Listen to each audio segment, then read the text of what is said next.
Hello everyone. Welcome to Law Simple, Pure and to the Core. Dr. Vaishali here. In today's lecture, we are going to understand Natural Law School in a very simple way.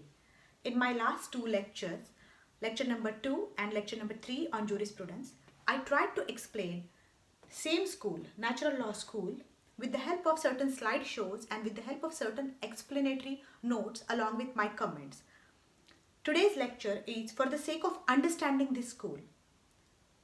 You are going to combine this lecture along with these two lectures. Now I'll give you a simple idea or a trick for getting good marks in examination. Watch this lecture, try to understand what is natural law theory about, and then try to listen my lecture number 2 and 3 on jurisprudence. Like you can simply put on your earphones or headphone and then you can listen lecture number 2 and 3 while sleeping or while doing some work, so that you will inculcate that legal language in you, and it will definitely help you for getting good marks in the examination, because my lecture number 2 and 3 provides very good notes for your exam purpose. So let us begin. Natural Law School developed in 4 phases: ancient, medieval, Renaissance and modern period. So we are going to discuss this school in these 4 periods. During ancient period, which is dominated by Socrates, Plato and Aristotle, central point of focus was morals or reason. This theory believes that nature gives human being a power or reason to decide between good and bad, and by using that reason he can make his laws. Those laws must be just and fair, or those laws must be morals, and according to this theory there is an universal order governing every person in this world.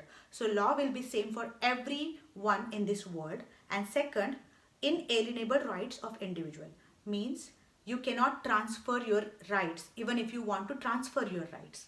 So natural law during ancient period is all about morals and reason.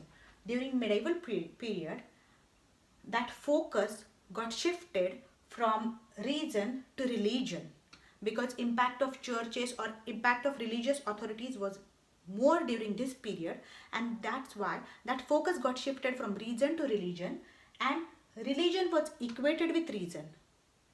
Are you getting this point?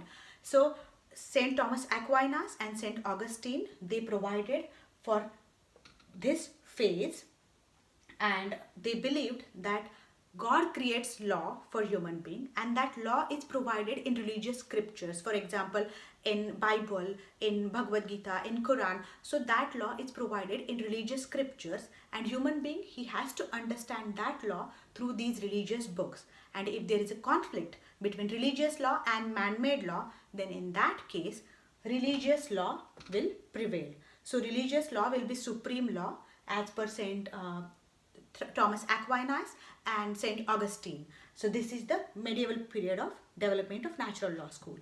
During Renaissance period, which is also called as beginning point of the modern period or pre-modern period, during this period a major theory came in picture, which is called as social contract theory. So in ancient period, focus was on reason or morals. During medieval period, it was on religion.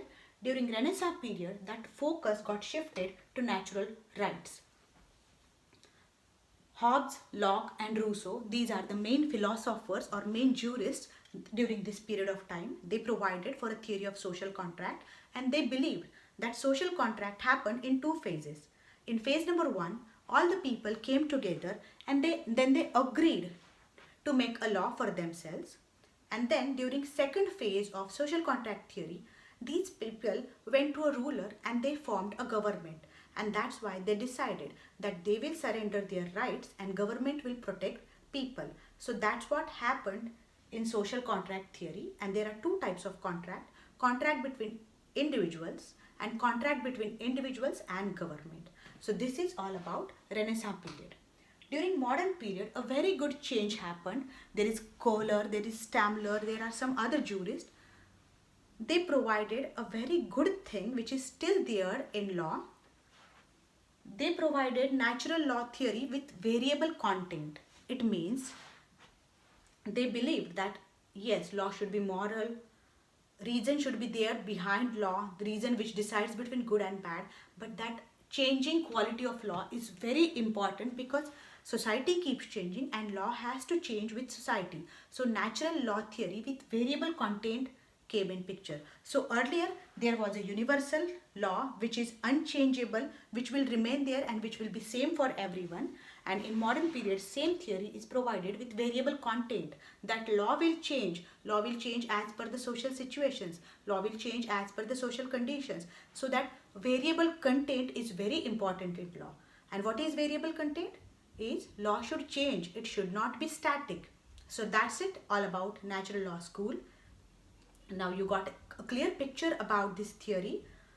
Now try to hear my lecture number 2 and 3 for the sake of getting good notes. Stay tuned till my next lecture. Goodbye and good luck.